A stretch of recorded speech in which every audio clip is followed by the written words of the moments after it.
this in surveillance mode, but now that he's made some of these moves, they have given permission for the ground units to re-engage. However, they have fallen back a little bit, and now you see he's got a lot of residential street to play with here without anybody behind him. He's basically zigzagging his way through the streets of southwest LA, doing about 35, 40 miles per hour, making very random turns. If there is a unit in the area, they were looking for a spike strip, but right now these turns appear to be too random and he's traveling too fast to really set up for a successful spike strip. So we'll see if there's anybody else inside the vehicle. A strong indication that he may be looking for an opportunity to just dump this vehicle based on some of these moves here, or he could keep it going. You just never know what's going through this guy's mind. It does not look like there's anybody in the passenger seat. And again, David, we do not know what the original want was here for this vehicle. We're getting some reports that it is a robbery suspect out of the South LA station. We do know that there's some damage there to the passenger side, but we're not sure if that happened during this pursuit or not. But certainly driving erratically enough to have that kind of... Chris, have you heard of any collisions that he might have gotten into during this pursuit? We have not received word of any collisions, not to say that there haven't been any, but we are not aware of any, and it's certainly unclear whether this vehicle belongs to the suspect. You know, we say robbery suspect, we do not know if this vehicle was involved in the original crime. Maybe a carjacking, that could be a robbery, or maybe it is a GTA suspect with other crimes related to a robbery, or it is his vehicle. We just don't know. So a lot of questions, but to answer your direct question, that passenger side damage, unclear at this point where it came from. A lot of unknowns here as they try and catch up with this suspect. Right now, he is continuing to move through South LA without anybody behind him. And I think as of now, LA County Sheriff is keeping an eye on him with their helicopter. So they do have eyes on the suspect.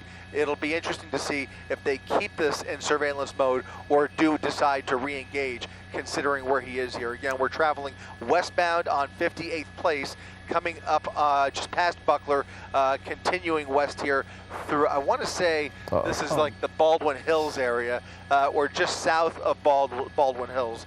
Now making a southbound turn. That's going to bring him much closer to LAX, and there are the black and whites. Two SUVs in position, now making a left turn with him as he continues southbound on Overhill Drive.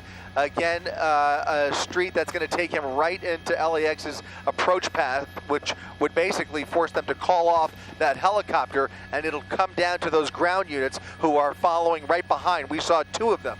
Two black and whites, now not too far behind the suspect, who was traveling at about 60 miles per hour down a residential street. Another close call there as he made a wild right turn as that street came to an end, now turning onto Fairview Boulevard, again traveling at a high rate of speed through residential streets.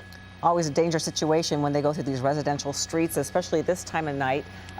6 o'clock in the evening, a lot of people heading out. It's been so hot during the day, but watching this guy drive right through, plowing through these red lights and stop signs as well. You just saw where there's almost a collision between the police pursuing him and somebody who was flying through that intersection coming the other direction, and that's part of the danger of these high-speed pursuits. It was a great example of why they have to treat this so much more carefully than the driver, because he just flew right through that red light and there was cross traffic. Had that black and white, that primary unit, not stopped for that red light, there would have been a major collision right there with that cross traffic. So he came to a full stop, even with the lights and sirens on. They have to come to that stop, and then they will continue the pursuit through these busy intersections here. Here comes a busier intersection, La Cienega and Fairview Boulevard, right through the red light, around traffic, into cross traffic, making the right turn, and narrowly missing that cross traffic there with vehicles flying through that red light, or they had the green light, and now he's making the northbound turn onto La Cienega Boulevard. Those units behind him may have fallen back a little bit. Again, they will come to a complete stop at that intersection. He actually, for a brief time, went into oncoming lanes of traffic to get around that red light into the northbound side of La Cienega Boulevard, and now looking for an exit opportunity here. This is a transition road, I believe, that he'll put it back onto surface streets. There's a black and white unit right there. That may be LAPD. They may or may not know what's going on, but here's those sheriff's deputies. two of them, those two SUVs, managing to navigate that busy intersection, and still right behind him as he makes a left turn going westbound on Slauson Avenue over the median, desperate to get around these busy intersections. He's going right into oncoming lanes of traffic to get around and dodge all of those brake lights there, and they again are in a position where they have to fall back. So a very desperate driver behind the wheel here who is not showing signs of giving up anytime soon. If there was any hope of him dumping the vehicle, it appears that the pressure they are applying is putting him in a mental state where he is just gunning it. He's basically blowing through every red light in town and putting a lot of lives at risk at the same time here. Not afraid to go the wrong way on some of these busier streets here. Again, we are in the middle of rush hour as he continues westbound Slauson Avenue, coming up on Bristol Parkway in the left turn lanes, only to go straight through here, cutting everybody off over the double yellow paint. And now you can see they are going to try and keep up with him, but this is getting more dangerous by the second, guys, just by the erratic driving that we're seeing here. Absolutely. He's refusing to stop. He's run a couple of more red lights. Luckily, that last one turned right at the last second, so he was able to get through it as people were just getting underway. So he dodged a bullet on that one as well. But there's no response time with the speeds that he's taking, and it's only a matter of time before he collides with somebody. Hopefully, they could hear the lights and sirens coming their way. That's one hope, and they have now 3 units behind him.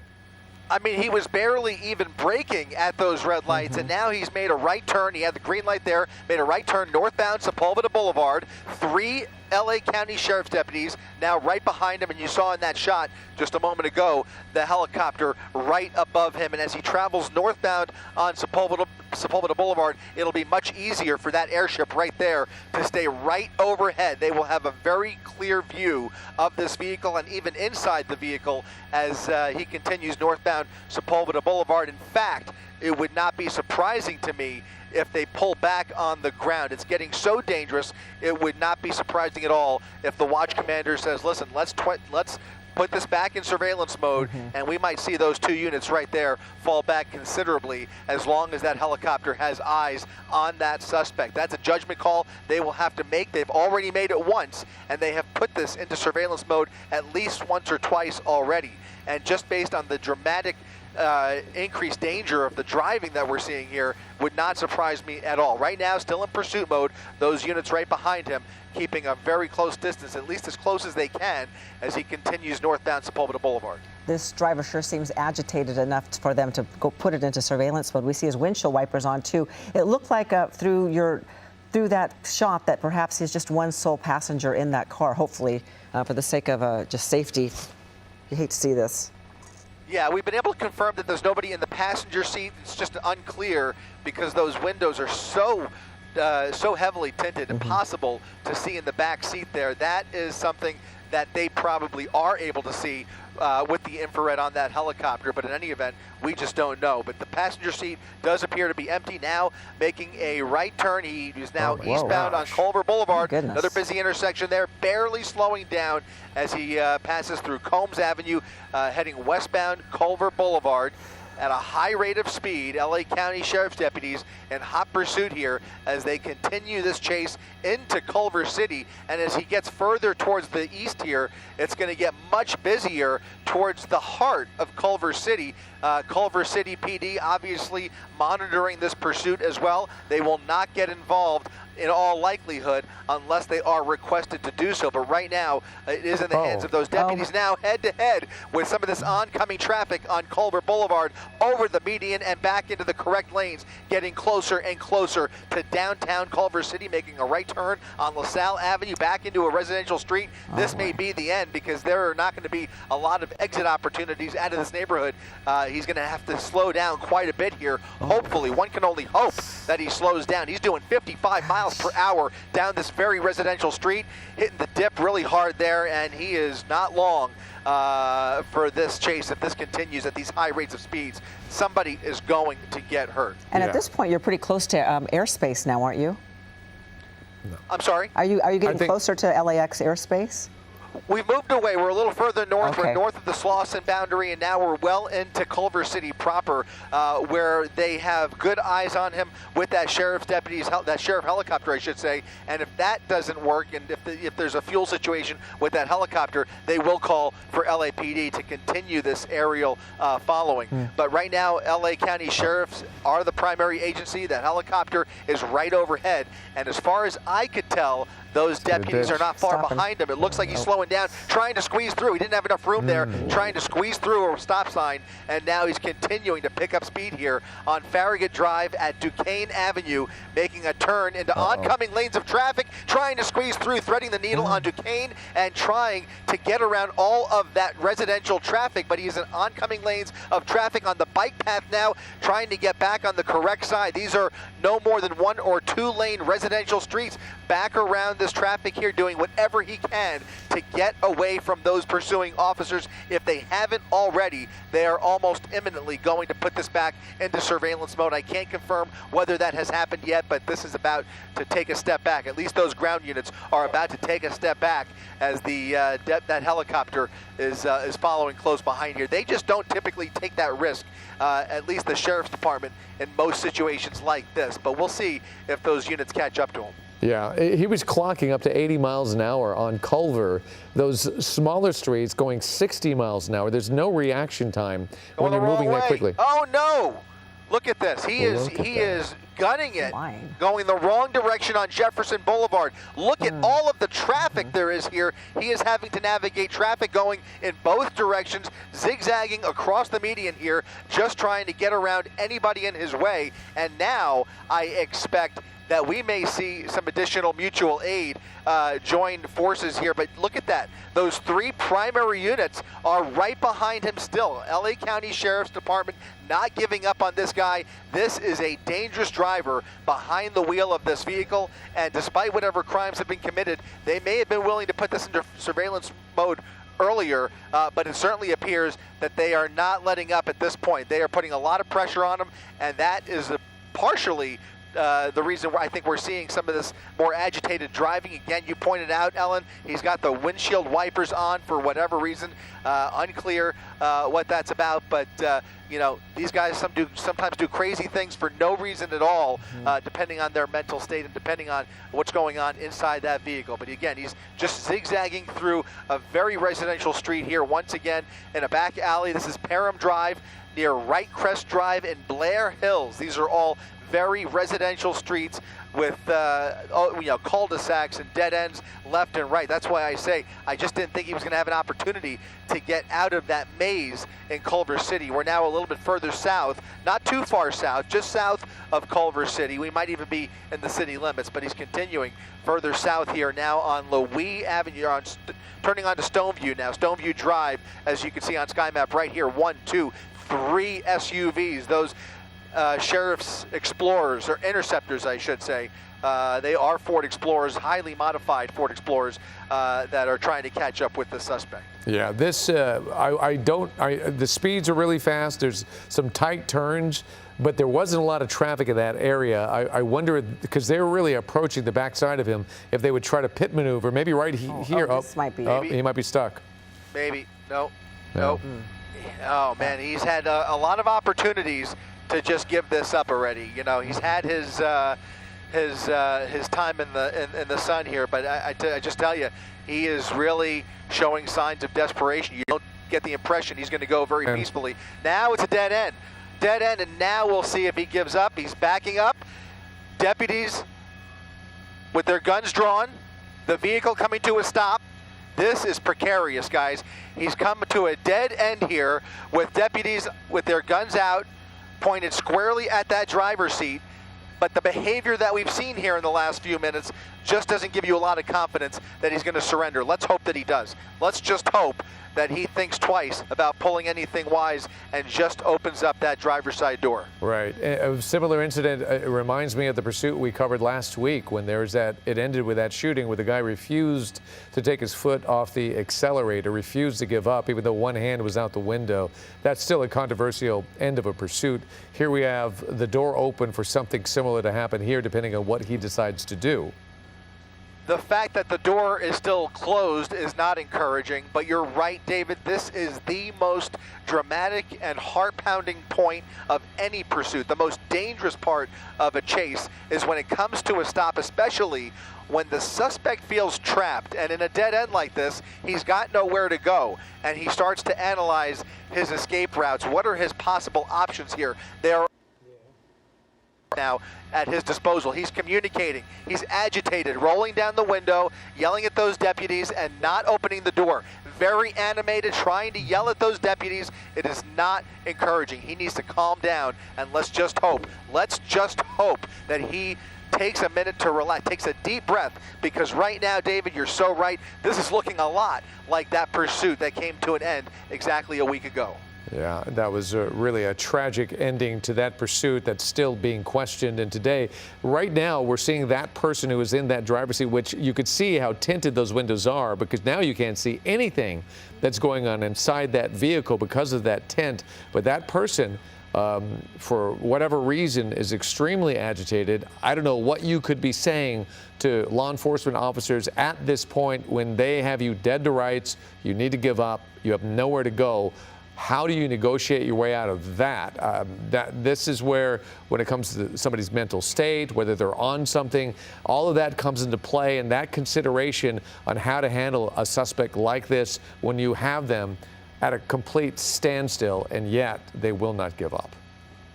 So right about that, David. The only silver lining here is that the general public, at the moment, the general public, the folks who are just trying to get home from work, appear to be safe at this point, as he is pretty much blocked into this cul-de-sac here, this dead end just off of Wright Crest Drive in Blair Hills. He's at the driveway of a gated home right there at the end of the dead end, and those deputies basically have this entire neighborhood now locked down. So he really doesn't have anywhere to go, at least with the vehicle. Always the possibility of him trying to open the door and run for it. Not that he would get very far there, but aside from those two options, let's just hope that he surrenders peacefully here. It may take some time for him to calm down.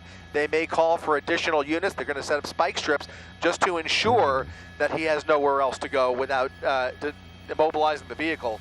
But if it goes on much longer, that's when they put out the call for the Special Enforcement Bureau, and then it'll be an extended standoff at that point. There you see the spike strips being set up right behind the vehicle. If he does decide to put it in reverse, that will knock out those rear tires. That will begin bleeding off air. Again, that's if he puts the vehicle back in reverse. He's showing his right hand. He's showing both hands. Both hands are out the window, but still, he's still yelling at those officers. Now, he may be yelling because it's loud, and he's trying to yell above the helicopter noise or whatever else. For whatever other reason, he is just very agitated. You could just tell how animated he is, even with his hands both being shown out the window there. They're instructing him. They're giving him very specific orders to shut the vehicle off and open that driver's side door, but he is not listening. He's doing all the talking right now. Well, apparently to the scanner chatter they're listening to right now at our desk, there may be a baby in that vehicle. The suspect may be lying, but the deputies are asking him to roll down all the windows. They want to check on that. So his agitation, we don't know if that's reportable or not, but. Well, that would be definitively the most nightmarish scenario you could think of for these deputies in this particular situation. I mean, there's virtually nothing that would give these guys second thought in terms of using force if this guy does anything dangerous or poses a threat to either the residents in this neighborhood or those deputies, except for the possibility of a child in the rear seat there. With a child or any even inclination of a child in the back seat, until they know for sure that that back seat is cleared, and that's probably unlikely at this point until they clear the vehicle, they are going to cheat. They're going to treat this with kid glove care from here on out. What is that? Is that the child? And Chris, is this a female or male occupant driving? I can't tell. It looks like a Rob, is that a man? It's a baby in a man's arms. That is a baby in his arms. That is a baby in his arms, and how did that baby get to the front seat is my sudden question. Was he driving like that with a baby just sitting in the passenger seat or on his lap the whole time? I can't even imagine. I cannot imagine. But it appears to be, we'll see here. We'll have a really clear view here in a second. That appears to be a small infant in his arms. It's a woman. Is it a woman or a man? I can't tell. It's a male. Well, either way, the suspect is stepping out of the vehicle from showing both hands. Now someone we in the have, back seat. there is somebody in the back seat. There is somebody in the back seat. Dear. The passenger has now opened up the driver's side door and the back seat. You just can't believe that that person has just led the LA County Sheriff's Department on a wild and dangerous pursuit in the middle of rush hour with a baby in that vehicle and other people inside of that car. This is just incredible, and hopefully he cooperates from here on out. This is just incredible. Yeah, these are surprises. We're often surprised on what gets out of these vehicles at the end of pursuit, and it goes to show you never know. And that's why they always have to handle it where they have to be prepared for any possibility. This is one of those pursuits where the unexpected is happening from one moment to the next. No kidding. Right. I mean, look at this. Wow. This is giving me so much agita, guys. They cannot see his hands. Is he reaching for a baby or is he reaching for a gun? It looks like he was hugging the person in the hugging the person in the back seat. They have no idea. It puts them in such a precarious situation. This is the worst. This is the worst sobbing, situation I can imagine in this scenario. Oh my goodness. They are pretty much handcuffed on how they could approach this. If it does suddenly turn violent, they have a really almost impossible situation to deal with, knowing that there is an infant child that is in harm's way. Oh, here comes the person in the back seat with the baby. Here comes a woman out of the back seat with child. Driver stepping out of the vehicle, and now, this is not what they want to see here. This is not what they want to see. Well, it sounds like this is a very intense moment with a lot of real life emotions and drama playing out here. But now you can see the woman coming towards those officers with child. Whether she was a willing participant or not, they will figure it out very quickly. They're going to take custody of the child temporarily because obviously somebody's being charged with child endangerment. Oh my goodness. But finally, it is up to the suspect to just give up peacefully at this point now that the baby is out of the picture. But this is about as tense as it gets, guys. Well, thank goodness he's complying now with the orders, at least with both hands up and backing up. That was stressful to watch. And keep in mind that the car is not clear. We don't know what else is in that car. And that's right. We have been surprised before, and that's why they're going to handle it as well, try to take care of this suspect, and then they'll check the vehicle. But this is going in the right direction, Chris. There is so much training that comes into play in a situation like this. They drill for this all the time, and this is a perfectly executed felony stop here. After a wild chase that has come to a relatively peaceful end, these deputies faced with so many life or death decisions as they try and just wrap this up. And they're going to continue to treat this very carefully until they know for sure, as you mentioned, David, that that vehicle is completely cleared. But look at that. A dangerous driver involved in a robbery of some sort. You see the woman being placed into handcuffs until they figure out what her participation level was, and that innocent baby now in the custody of the LA County Sheriff's Department as they attempt to clear that vehicle. And you can see they have not taken their eyes off of that vehicle, nor have they taken their gun sights off that vehicle. Right, just when you think we've seen every pursuit imaginable, you get a new surprise. That's incredible. There's a lot of things to be thankful for at this stage, even though the car has not been cleared, so that's probably the next step. But as fast as he was driving, 80 miles an hour on surface streets with no reaction time, and then now to find out there was an infant child and a woman in the back seat of that vehicle, it's really remarkable that we're at this point, and so far so good when it comes to not seeing anybody getting hurt or any severe damage or anything like that. And it looks like no movement in that car, so that... Yep, approaching it very slowly, and it looks like they can rest easy here in just a second. The only thing left is popping open that trunk to make sure, but right now it does appear that they are prepared to issue the code 4 here in just a second. That would be an all clear. There's the code 4. Trunk is empty, and now we can say that this has come to a peaceful resolution, but not without some very, very tense moments after just an extremely dangerous chase here that's ending just south of Culver City. Look at that shot. It's heartbreaking to watch, to see that little child with the officer. The deputy with the child trying to comfort the baby, and hopefully everything's okay when it comes to that. What an episode. What a pursuit. And we'll keep you posted on finding out more information on this. We're going to check in with Dallas Rains now. We just have a few minutes left in this half hour to get the weather. Ellen, thank you. Well, today the clouds kind of helped us out a little bit, David and Ellen, folks at home. But out in Palm Springs, 114 degrees. Disneyland today at 86. Big Bear hit an 82-degree reading today.